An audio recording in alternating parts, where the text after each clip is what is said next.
How do you think, I mean, I'm just wondering, do you think that Israel, I mean, well, I mean, do they even need this, I guess?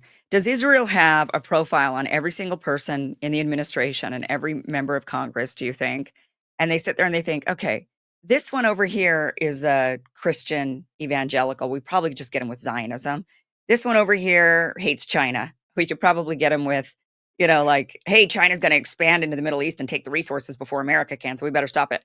This one over here hates Russia. So maybe we could say the same thing to him. Like, this one over here has got a big military base in their district, and so, do they want those jobs to be lost? Or, like, do you think that they kind of have to go in one by one? I mean, you were a member of Congress and you didn't fall for any of this. So I'm just trying to figure out, what did they say to you? How did they try to get you, Dennis? And you were like, nah. But they must have tried. Well, let me see. I can give you some examples. Uh, yeah, I mean, there. First of all, let me get to the general question before I talk about myself. Israel's very strategic, no question about it.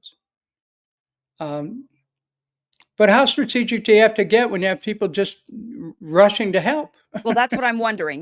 Do they Yeah, need to be that strategic? And that's why I well, kind of yeah, they hesitated on the are. I first mean, one. listen, they're strategic. Now, part of it you can, to argue the other side for a moment, as you have so ably done, you can just say, well, they have to do that in order to survive. I got that. Okay, that's their point of view. Sure. Um, they do it well. Uh, the American Israeli Political Action Committee has poured millions of dollars into campaigns for people who don't vote for Israel. Um, and there's such a reflexive support for Israel that, one moment when I was in the House, a vote was running, members were running late for a vote, and one of the leaders of the Democrats rushed into the chamber, looked around, and said, "Is this vote for Israel?" Oh gosh. And But that's not uncommon. There's a sense of deep connection, and the why of it. I've given some indications earlier in this discussion, but it does exist. And to me, it only becomes most malign when genocide is underway, when ethnic cleansing is going on, and starvation is going on, deliberate killing of children is happening, and it's malign then Well, I mean, because it was with the Iraq War too, a million dead Iraqis yeah, because of well, look, I Netanyahu's mean, lies. as I in the piece that I wrote and published on Substack, the theme of it was the extent to which Netanyahu was right there as a cheerleader and providing an affirmation for U.S. policy, which was all cooked up uh, in a lab like some virus. Hello, and I'm the stepping back for a moment. Everything that we know as reality. I want the viewers for a second, just think about this. How do we come to a conclusion about what's real? It's information that we get in the media, from our friends, from our own instincts, from our lives. And our reality is constructed socially and it's culturally affirmed. So within our cultures, or political cultures and other types of cultures, we come up with this idea of what's real. What's real, as far as Washington is concerned, is that the United States spends $1 trillion now a year on the military, over 50% of discretionary spending. Show me where your treasures are laid up, okay? And we are a militarized society, and and Israel has is a reflection. Our policy and our resonance with Israel is a reflection of that. And so, I don't. We have to remember. Elizabeth and I were talking about this the other day. We have to remember there are people in Israel who are in the streets opposing what's Right, going on. right.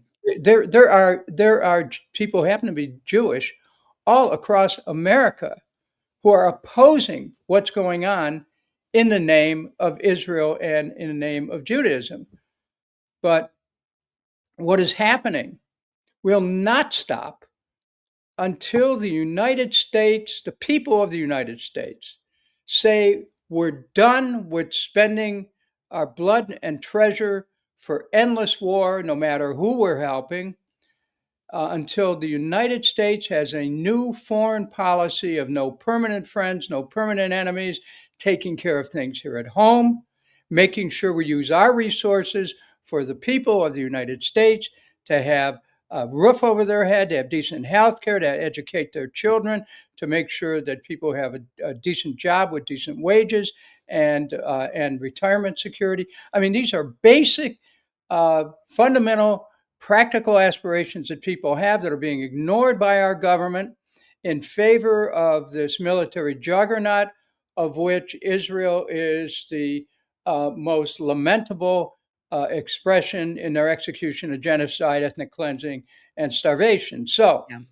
America must have a new foreign policy. We have to stop interventions of any kind, anywhere. We have to rebuild international organizations, beginning with rebuilding the United Nations, beginning with the Non-Proliferation Treaty, which we saw attacked when we bombed Iran, going to the Strategic Arms Limitation Treaty, which we broke away from with Russia. We need to go back to the basics of the landmine treaty, of the small arms treaty. I mean, there's all these treaties that were built to strengthen international peace. And a final note I want to make on this part of the discussion, Kim. Our culture is so sated with violence that we need to go back to who we are as a people and start to connect with those slower rhythms of life that enable us to connect with peace. How do you do that? Yeah. Well, it's one of the reasons why years ago I proposed a cabinet level Department of Peace.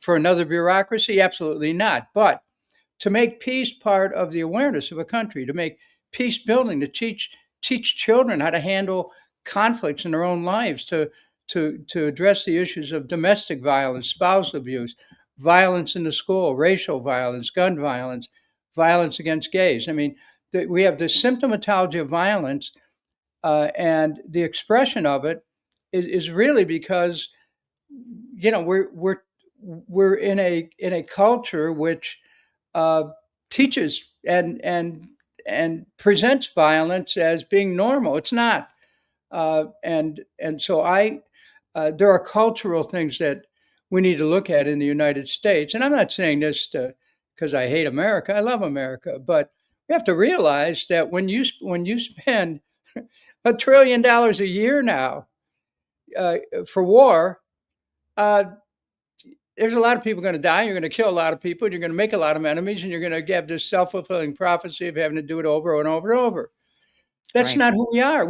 You know, I think of, I'm during my formal education, but also my own self-education. I spent a lot of time reading English romantic poetry. And the one thing about the poets of that era, as well as the American poets, there was a connection to nature. There was a an understanding of the beauty of the natural world, of the glory of the flower, if you will. And those of us who are privileged to have that opportunity to attune to those slower rhythms of life, to connect with the natural world, to experience peace, if only for a moment. Uh, Imagine if we had the possibility of replicating that one moment to the next, to the next, to the next. Uh, we would have the opportunity of creating what some would call heaven on earth. We don't need to be caught in this endless cycle of violence. And Mhm. that's been my message. That's why I led efforts against one war after another, because I saw the lies that were underneath it. But also, I have a different view of who we can be as human beings, that we can be more than we are and better than we are. But our leaders have to have the capacity to understand that if they lead us in a direction of war, they'll lead us in a direction of destruction of ourselves. Yeah. I want to play devil's advocate on that a little bit. Um, what there's, I think, the thinking for a lot of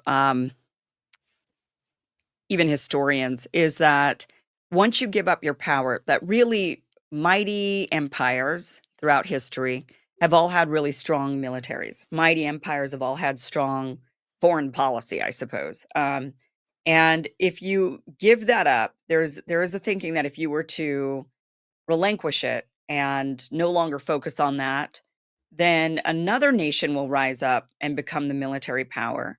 And when they become the big military power, they can then control you. And I think that's a fair assumption considering the United States uses its military power to control a bunch of other countries.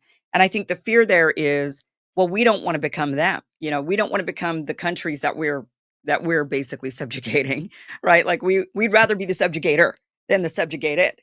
And so it's better to remain powerful, strong, mighty, scary, and control the world rather than have the world control us. Do you think that there's any legitimacy to that? And is there a way to do that? You know, that's I think the only sometimes when I get a little hung up on it and I'll be like, well, but do I really want China, for example, to rise, let's just say, rise up and become the big mighty military in the world and then start controlling us the way that we control everybody else? I mean, do I want that? No, not really. You know, or do I want Russia to rise up and do it? Or let's say Brazil or India or whoever, you know, in the future rises up and becomes the big mighty military and they start scaring us and flexing their muscles. Do I want them to be in charge of me? No, not really. So maybe, you know, from that devil's advocate argument, it is best if the United States remains the big power mighty military in the world. Yeah, I remember as a child playing a game called King of the Mountain, and you take a stand on a little hill and see if and basically challenge anybody to knock you off until the next person came up and the next kid would come up and look around and somebody tried to knock him off. You know, there is this sociology of mankind, which one could uh, through through a neurobiological analysis ascribe to the workings of our lower limbic system of flight or fight, Mhm. and it's all fear based, and it's all about survival. Uh, and then there's evolution. And so uh, this whole idea about, well, we have to be the strongest country in the world. Oh, really? What are the indices of strength? Is it infant mortality? Is it health? Is it longevity? Is it people having homes? I mean, what do we call as strong? I don't I don't want, you know, I don't think government is there to control people. It shouldn't be. Mhm. Government should be there to permit people to live out their lives without interfering in their lives. And I don't feel any more comfortable with the United States of America spending $1 trillion a year in military to control either us in the streets, you know, whether I mean, imagine it. Let's look what this is going in this country. uh, the president sending troops to D.C., sending troops Yeah. to L.A., talking about Memphis, Chicago, St. Louis, Baltimore. There used to be a thing called the Posse Comitatus Act, which said no military in, in civilian life. There is a democratic policing. If there's crime problems, give local police more money to to support crime fighting. You know, crime's real. We got to deal with it. Got it. But you know, the people they're sending out there, they're not trained in police work. Mhm. They're just there as sentinels of sorts. It's ridiculous, really, when you think about it. How do we, what makes us safe and secure? A job, house, healthcare, decent neighborhoods, on and on and on. That's where you find security. You don't find security by a nation that pretends it's going to run the world. So we run the world and we got to pay the bills, right? Think this through. if you want to control everybody, you got to pay for it. Yeah. This is our problem. This is why we're $37 trillion in debt, because we believe we have to manage everything. Well, we managed Vietnam, disaster, millions of people killed. We managed Iraq, disaster, 1 million people killed. There's carnage all over the world with this thinking that we have to dominate. Now, let's look at Russia. Let's look at China. Look, I don't want Russia, China, or anybody to dominate the world. We're past that era, actually. We've lost the unipolar moment is gone. Where we're at right now is multipolar, an era of, we're on the threshold of a great era of cooperation, but we're standing apart. The U.S. is standing away from that, and the rest of the world is beginning to organize, and we're going to see the consequences of this position that we've taken in terms of our of the weakening of the dollar, of the U.S. Treasuries not having the capacity to support the elasticity in our economy, of trade blocks like BRICS coming together, of the dollar being eventually replaced by the yuan and no longer being a reserve currency. There's consequences to the approach we're taking. That's why I'm saying, hey, time for a new foreign policy, which works to build relationships abroad, to ameliorate conflict before it starts, and to use the resources, the considerable resource of America, to take care of our people who are at home. That's a no-brainer. Yet in Washington, they get so serious about, this country could attack us and that country. Yeah, if we're blowing people up, Yeah. there are consequences. So, America needs to take a new position in the world. And this isn't about Democrat, Republican, that's all, forget about that. This is about a common sense approach to how do we survive as a people, as a nation, and how do we enable the survival of the entire human race? Because let's, be real here. Joe Biden was, getting ready to launch missiles towards Moscow. They did a few not too far away, but we were on the threshold of World War III then. We moved to the threshold of World War III by bombing nuclear facilities in Iran. We threatened Russia. There's this air of threat that's everywhere. No, we're not. This earth is given us as stewards. It's not something that we can figure it always going to be here, and we're not being careful stewards of the earth with this reckless abandon, disguised as some kind of probative foreign policy. Thank you for watching this clip from the full Kim Iverson Show, which you can catch Monday through Friday, 2 p.m. Pacific, 5 p.m. Eastern at KimIversonShow.com. It is free for you to watch. Again, 2 p.m. Pacific, 5 p.m. Eastern, KimIversonShow.com. See you there.